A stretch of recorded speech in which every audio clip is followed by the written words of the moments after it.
Hello दोस्तों, कैसे हैं आप सभी लोग। तो क्लास को कंटिन्यू करते हुए, और जिन बच्चों ने अभी भी थ्योरी क्लासेस नहीं देखी हैं वो जाकर प्लेलिस्ट में से सारी क्लासेस देख सकते हैं। ठीक है, उसमें आपको मैथ की, ईवीएस की और सीडीपी की सारी थ्योरी क्लासेस बहुत ही अच्छे तरीके से कवर कराया गया है। बेटा सिलेबस कंप्लीट हो गया है, प्रैक्टिस सेट शुरू हो गया है। ठीक है, बाकी जो आपकी प्रैक्टिस है, टाइपिंग चल रही है। बेटा क्लासेस आपको पहली तारीख से या मंडे से मिलना शुरू होंगी, क्योंकि जो मेरी ऑफलाइन क्लासेस चलती हैं, ठीक है, तो वो क्योंकि जो समर वेकेशन की छुट्टी पड़ेंगी, इसलिए पहली तारीख से यानी कि मंडे से लगभग सभी बच्चों के एग्ज़ाम हो चुके हैं। तो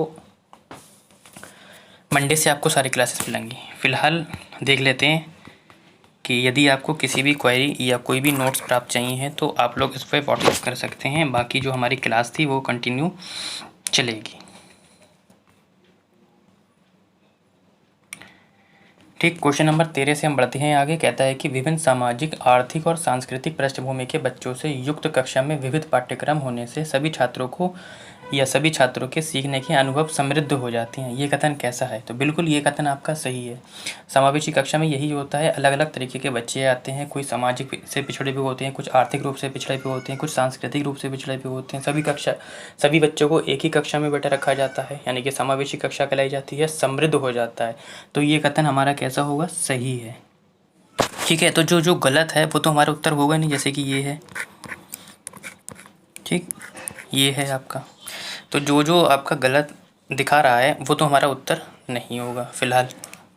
तो कहता है सही है क्योंकि बच्चे अपने साथियों से कई कौशल सीखते हैं। बिल्कुल हो सकता है। कहता है कि सही है क्योंकि ये कक्षा को अधिक श्रेणीबद्ध बनाता है। नहीं, श्रेणीबद्ध नहीं बनाता है। ये आपका ऑप्शन क्या हो जाएगा? गलत हो जाएगा। ठीक है, बच्चे जो होते हैं अपने हमउम्र या साथियों के साथ क्या करते हैं? अंतःक्रिया करके सीखते हैं। ये वाइगोस्की भी कहते हैं हमारे। ठीक है, तो ऑप्शन नंबर आपका क्या हो जाएगा? पहला हो जाएगा। ठीक है, 14 क्वेश्चन कहता है कि अधिगम के मूल्यांकन किस प्रकार का होना चाहिए। ठीक है, अधिगम का जो मूल्यांकन है के लिए कुछ शायद यहाँ पे मिसप्रिंट है, अधिगम के लिए होगा यहाँ पे। ठीक है, अधिगम के लिए मैं इसे ठीक कर दूंगा, अभी परेशान होने की ज़रूरत नहीं है। कहता है कि अधिगम के लिए मूल्यांकन किस प्रकार का होना चाहिए। कह रहा है संदर्भित होना चाहिए, मानकीकृत होना चाहिए, मानदंड संदर्भित होना चाहिए या अध्यापक अभिमुखी होना चाहिए। बहुत ही अच्छा क्वेश्चन है। देखो, मैंने आपको पहले भी बताया था कि सीटेट में कभी भी मानक की बात करें तो मानक सीटेट में नहीं चलेगा।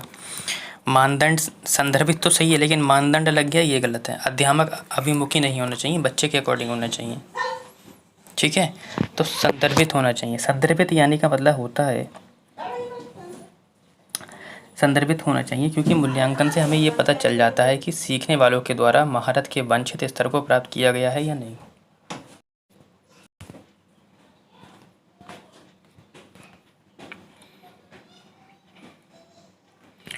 क्वेश्चन नंबर 15 कहता है कि एक अध्यापिका द्वारा अपनाई गई कौन सी युक्ति विद्यार्थियों में सृजनात्मक सोच को बढ़ावा देगी। बहुत ही प्यारा क्वेश्चन है, सृजनात्मकता से रिलेटेड है, और सृजनात्मकता की क्लास मैंने आपको लास्ट वीडियो में कराई थी, तो आप लोग वहां से जाकर देख लीजिए। सभी क्लासेस की PDF जो है वो भी टेलीग्राम पर अपलोड कर दी गई है, थ्योरी क्लासेस की भी बेटा।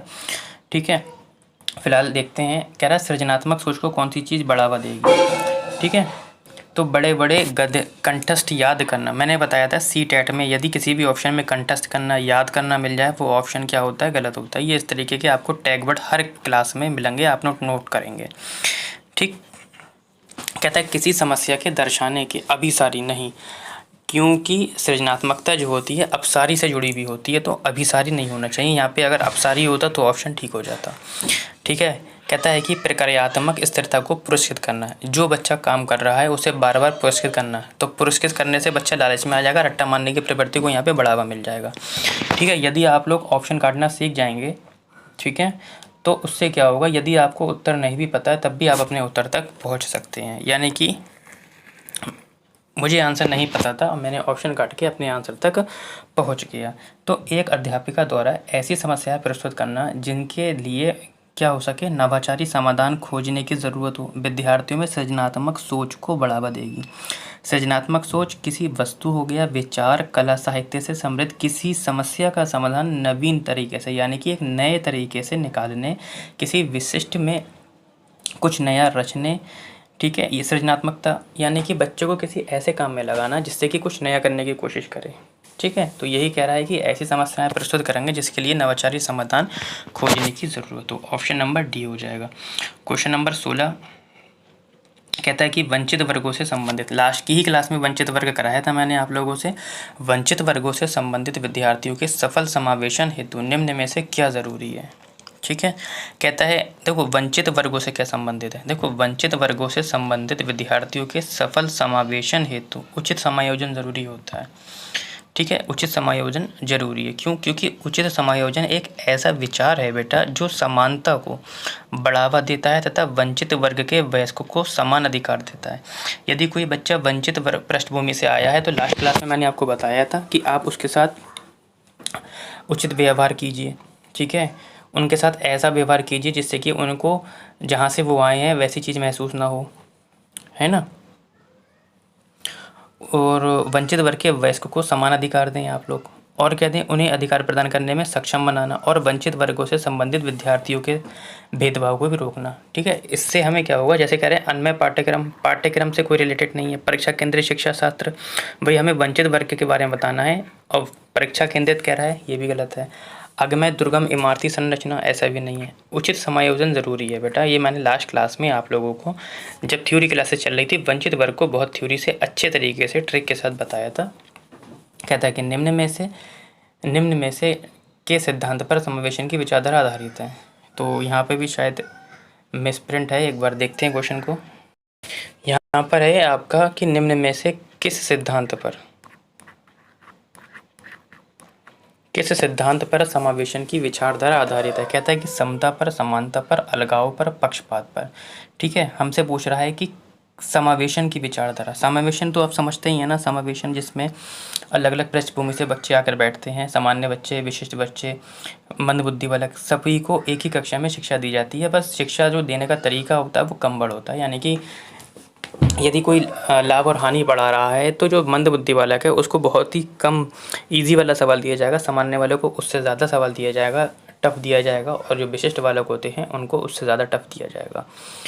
समता के सिद्धांत पर समावेशन की विचारधारा आधारित होती है बेटा। किसकी? समता के सिद्धांत पर समावेशन की विचारधारा क्या होती है? आधारित होती है, क्योंकि समता का सिद्धांत समावेशी शिक्षा का क्या है? मुख्य गुण है, भाग है। ठीक है, जहाँ सभी छात्रों के साथ क्या है? समान व्यवहार किया जाता है और समान अवसर प्रदान किया जाता है। यही अभी मैंने आपको बताया ना। समता का मतलब आपने अगर संविधान पढ़ा होगा, पॉलिटी पढ़ी होगी, तो उसमें भी आपने समता शब्द को एक पढ़ा होगा, यानी कि सभी को इक्वल देना, सभी को समान शिक्षा देना, सभी को समान समझना।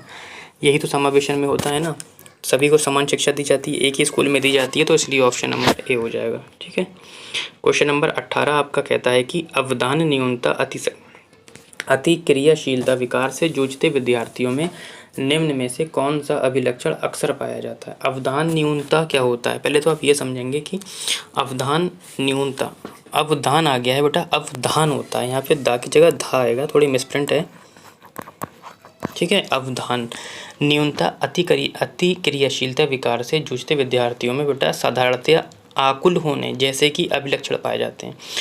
बेटा आकुल क्या होता है, पहले आकुल समझ लीजिए। ठीक, आकुल का अर्थ होता है बेटा, आकुल का अर्थ होता है जो स्थिर ना रहते हुए चंचलतापूर्ण काम करे या चंचल चित्र वाला हो। यानी कि आपने कुछ बच्चे देखे होंगे, वो कभी खाली नहीं बैठते हैं, या तो कभी पैर हिलाते रहेंगे इस तरीके से, या तो कभी हाथ हिलाते रहेंगे, या उनके सामने कोई चीज़ रखी होगी तो वो उनको कभी उछालेंगे, कुछ ना कुछ करते ही रहेंगे। इसे हम आकुल का अर्थ बोलते हैं। तो अवधान न्यूनता अति क्रियाशीलता विकार से जूझते विद्यार्थियों के लिए आप क्या करेंगे? तो मैंने आपको बताया था, ऐसे बच्चों के लिए आप क्या करेंगे। बिल्कुल सीधे सीधे पॉइंट मैंने आपको लिखवाए थे कि उनके लिए आप क्या करेंगे। या तो आप उनको आगे बैठा लेंगे, या कभी कभी आप क्या करेंगे, बोर्ड साफ करवाएंगे। आपको लगता होगा कि सर ये तो एनसीएफ मना करता है, बिल्कुल, लेकिन बच्चा शैतानी ना करे, क्योंकि अगर वो खाली होगा तो उसके पड़ोस में जो बच्चा बैठा होगा उसके साथ वो उंगली करता रहेगा बार बार, तो उसको आप क्या करेंगे, कभी ब्लैक बोर्ड साफ करवाएंगे, कभी फुलवाड़ी में जो बाग वगैरह है उसका, आपका कॉलेज का, उसमें पानी वगैरह दिलवा दिया, या आपकी जो लाइब्रेरी है उसमें किताबें साफ करवा दी। इस तरीके से वो काम में लगा रहेगा। तो फिलहाल जो हमारा उत्तर है वो क्या होगा? आकुल होना होता है। ठीक है, आकुल का अर्थ मैं बता चुका हूँ आप लोगों को। क्वेश्चन नंबर 19 कहता है विद्यार्थी के बारे में निम्न में से क्या सही है। फिर से सृजनात्मकता का क्वेश्चन आ गया। मैंने आपको बताया था सृजनात्मक विद्यार्थी जैसे कि नवीन और मूल विचार सुझाते हैं। ऐसे बच्चों में मौलिकता के तत्व पाए जाते हैं। मौलिकता का मतलब होता है जिसकी कभी नकल नहीं की गई हो। मौलिकता वही तो होती है ना।